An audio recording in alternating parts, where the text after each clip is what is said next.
Welcome to the Vet S.O.S Veteran Entrepreneur Spotlight. Remember, don't drown the sea of transition. Grab the Vet S.O.S Lifeline. The Veteran Entrepreneur Spotlight is sponsored by SpearPoint Solutions. SpearPoint Solutions is a one-stop shop for leading-edge products, services, and training from multiple vendors. From AI training to corporate gifts and much more, they have everything you need to help your organization thrive in the modern economy. You can check out all the valuable offerings at spearpointonline.com. And remember to use the code VETSOS on anything you purchase there to help the podcast continue its mission of educating our veteran population. Today, I'm sitting down with Paden Sickles, founder of SickFit. Paden is a dynamic Army veteran, CEO and founder of SickFit, a woman veteran minority-owned company dedicated to changing the world one sock at a time. Paden combines her military background with entrepreneurial expertise to lead SickFit's mission of social impact and empowerment. She has been featured in major platforms like Inc., is renowned for her motivational speaking, sharing her journey from soldier to CEO with infectious energy and determination. And that is just the tip of the iceberg. If you've never met Paden in person, she is all go, no stop. So excited to be sitting down with you today, Paden. How are you doing? I'm good. How are you? Thanks for having me. I'm doing outstanding, and so glad you're able to join us. I know you're everywhere now, so it's trying to get you booked. So let's start with the military transition piece. So how did your transition out of the military go? My transition out of the military, it's very fresh. First off, let's put that there. I just transitioned in February, so I'm still adjusting. To be honest, it's been a roller coaster. But I would say, really, it kind of happened because of what I was going through, and that was things were falling into place professionally in terms of SickFit, but just falling out of place physically. And I had to make a decision, and that was some people know my story, some people don't, but really it was I had two ACL reconstructs back to back. The second one didn't go as well. They hit a nerve in my leg, and I don't really have feeling down my knee, and then I kind of had some herniated disc in my back and some bulging discs, and so it just came naturally, and it just kept getting pulled to entrepreneurship. And whether I like that or not, here I am. But I love it, so it's great. Yep. It's the medical piece is definitely it's one of those things you can't necessarily overcome, right? So Absolutely. all right, well, definitely glad to have you in the entrepreneur world, and know you're killing it. Last year, pitching at the MIC to this year, being like everywhere at the MIC. It was awesome to see. So you kind of already answered the next question about what led you to become an entrepreneur. So let's jump into the best and the worst parts about being an entrepreneur. Ooh, the best parts and the worst parts. I think the best part is being able to empower and inspire so many children to want to do the same thing and know that they can do it. There's a lot of kids that kind of, you don't realize they look up to you and you're their role model and you're their hero. But when you actually sit down and you talk to them and you start engaging with them, it's like, wow, like you are the next generation. And this is amazing. Like y'all are looking at me and I'm like, it's a really great feeling. I don't think there's any worst parts in my opinion. I think it's just lessons that we go through and how we kind of remain resilient and continue to persevere. But I would say some of the biggest challenges that I've kind of gone through have been recently. I've kind of had two deaths in my family, and it's been we've had like a burglary within our warehouse, and it's been a couple of those things like that. And it's just continuing to show up for yourself and just showing people that it's possible and to keep doing it because something is going to happen on the other side. Yeah, sorry to hear about the troubles. Appreciate it. Definitely something that I would imagine a lot of people don't necessarily think about when they're jumping into entrepreneurship. But you get not only the personal stuff, but then, like you said, the warehouse damages as well. And I absolutely love your outlook on the best part about it. I mean, because I've never heard that from an entrepreneur. Granted, we've only been doing this for a couple months, but the fact that you're that in tune with the next generation and the kids coming up and things like that. And that's one of the reasons why we started this show, was to help educate the next part, the next group coming out of the military, and whether they want to be an entrepreneur or do something else. We're hoping that we have the tools there to help educate them. And I love that forward thinking and that want to give back. That's just absolutely amazing. Okay, so have you participated or are you participating in any of the various programs out there that are offered to veterans to help with entrepreneurship, or even maybe some that aren't specific to veterans? Yeah, so I think that's been the backbone to kind of how I've been able to succeed and grow, is continually staying involved in the veteran community. I started very early with Boots to Business. When I found Boots to Business, that led me to IVMF, Institute of Veteran Military Families. Within their programs, they have so many, and it's like they just kept opening all these doors. And then it was going to events like MIC, and then at that time last year was Second Service Foundation, and just continually being able to learn, talk to people, network with people, and just staying, humble and trying to work on your craft and continually learning and being eager to learn. Outside of the veteran community, we recently kind of been approved for 1 million Black women with Goldman Sachs. So that's another program out there. And just the VBOC here in Dallas. It's so amazing to see veterans want to see you win as much as you want to win, and just finding that support system and that tribe. And I say it all the time, but I lean heavily on my veterans. I don't know who I would be or, what I would be doing without them. So very thankful for that. That is awesome. And I mean, you rattled off some amazing programs, some that I've done myself as well. And I know a lot of the people that I've talked to have done. And it's just fantastic that we have those. Can you elaborate a little bit more on the Goldman Sachs Yeah, program? absolutely. So Goldman Sachs program, I think it's 16 weeks. Don't quote me. But we're actually starting that I think it's January of next year. But essentially, it's about a 16-week program where they kind of take your business and really delve into it and allow you to kind of work on that and kind of help you Nice. and get the resources and things that you need. But yeah, so that's what that is in a nutshell. Fantastic. That's outstanding to hear. All right. So let's jump into it. Tell us about SickFit. Yeah.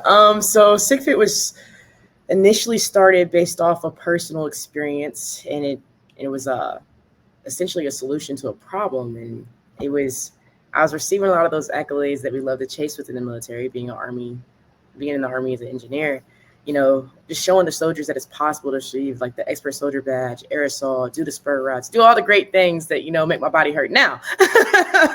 But it was chasing those. And, the thing is I was receiving the accolades and I was getting the badges, but my feet weren't withstanding the conditions. And it was that, they were bleeding, they were blistered. And what people don't tell you is you got to go home and change your uniform. You don't go right into the graduation. So with that being said, that hurt a lot. And I'm like, I can't be the only one who's doing this. And, as I was doing these more schools, I saw like all these soldiers limping, and I wasn't the only one having it. And I was like, man, like I was spending too much on boots and socks. And I was like, I think I can fix this. So I just started Googling socks. Crazy, right? And fast forward, I ended up figuring out how I wanted to engineer our socks. And now we offer them to service members, athletes, families. It's some Olympians, Paralympians, or para-athletes. And it's just been a journey. It's been a ride. So That is awesome. So what makes your socks special? I get that all the time. I think my Google reviews say it better than I do. But really, it's just having all the things that everybody says they have and actually implementing it in the sock. So we like to kind of say it within about 7 main features, and that's our moisture wicking, breathable, energy return, reinforced heel and toe, extra terry cushion at the bottom, just all those things encompassed that make it a unique sock, and then just blending it all together and being super meticulous. Okay. Now, I was one of those guys that neglected my feet for years. Now, granted, I didn't do a lot of the high speed stuff, but those who know me know I'm a big guy. I put a lot of weight on my feet. So the right shoes, the right socks, it's a big deal. Mhm. Someone like me who wears a size 15, it's hard to find socks. So what's your inventory look like? Are you all shapes, sizes, designs? Tell us a little bit about that. Yeah, so we do one size fits all, and after you wash it, it kind of molds to your foot, so it gets better over time. But my brother, similar to you, I have two brothers similar to you. One is 6'2". He wears a size 15, I think, as well. And I have another brother. He has very sweaty. They were great subjects, early on. They have vastly different feet. One has sweaty, and one has dry, and one has flat, one has narrow. It was great. I got everything I needed with them. But we do like a one size fits all, and it kind of molds to your foot and gets better. But we have about 3 main socks, and that's one is our boot sock for the military that was specifically designed for the boots and, first responders who are kind of, wear the boots as well. And then we have a performance sock that our athletes love to kind of utilize. And then lastly, we have like a compression blend sock for kind of like our diabetic patients and things like that as well. Nice. Now, do you have different like designs and themes and stuff like Oh that? yeah, Or yeah, absolutely, definitely. I forgot to answer that. Sorry. Yeah, so we kind of what we do is we pick a theme. We kind of plan it out like a year in advance and kind of go from there. Different colors, different designs. I think my favorite is we did a suicide awareness one that was really really cool. It was actually in honor of someone who committed suicide. It's called Bella's Story, and actually told her story in that sock, and we kind of gave portions of the proceeds back to her family. So I think that's probably one of my favorites. And then not 90% of the time I'm wearing a white sock. We have tons of different colors, tons of different designs, but 90% of the time I have on a white sock. now do you take special orders? Of course, yes. So we love to do we do a lot of custom wholesale for different organizations. So a lot of nonprofits, corporate organizations. Yes, I love custom orders. We have one that we're working on currently. It's probably the hardest sock I've ever done. It's very detailed, but yes, that's probably my favorite. I don't know. May have to have a conversation about a vet SOS sock for the MIC. Something that we can give out. We may have to have a discussion about that. I'd love to see what kind of design you could come up with for the podcast, and The that's answer is interesting. yes. Not even a question. The answer is yes, of course. That's interesting. I have to talk with the team there. We may have to look into that. That'd be really cool. I It'd think be I know a something girl that can help you out. nice. Nice. So obviously socks are important, and anybody who spent any time in the military learns that lesson at some point.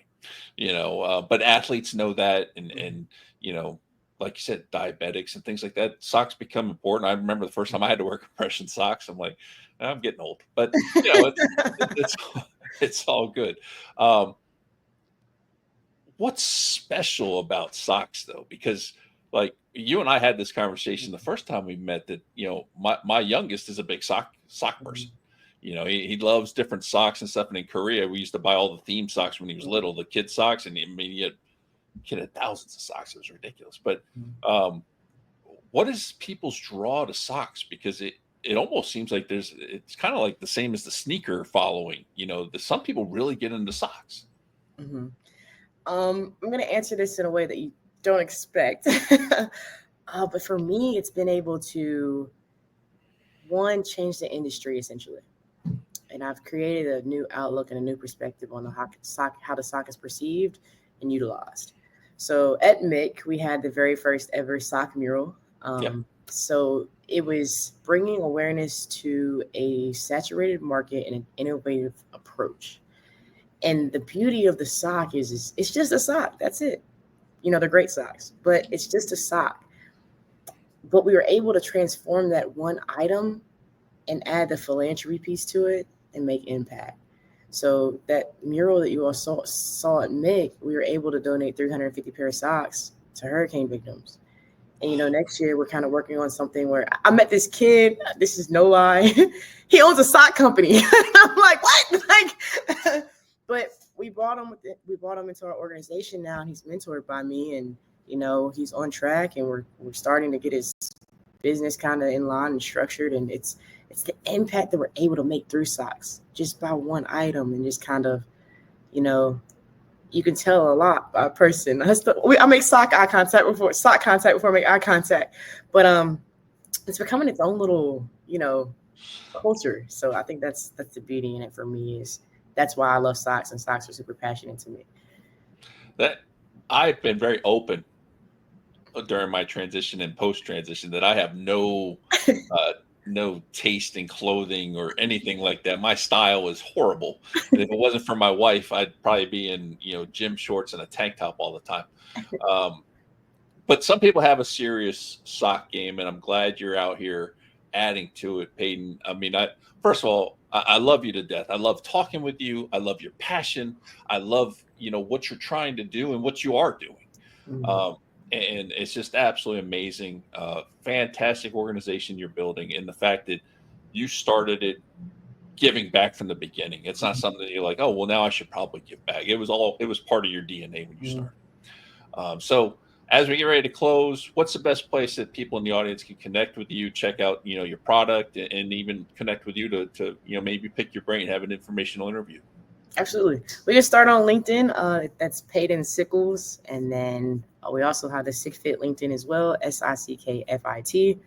Across all platforms, it's SickFit Official, and then sickfitofficial.com. Nice. Absolutely. This is fantastic. If you haven't checked it out, you need to check it out. And if she's at an event, go talk to her. I'm telling you, it'll definitely be awesome. Thank you, Paden, for joining us today on the podcast. On behalf of the entire Vet S.O.S family, I'd like to thank everyone for joining us today. And you can find us on all your favorite podcast platforms, YouTube. Make sure you subscribe and follow. And remember, don't drown the sea of transition. Grab the Vet S.O.S Lifeline.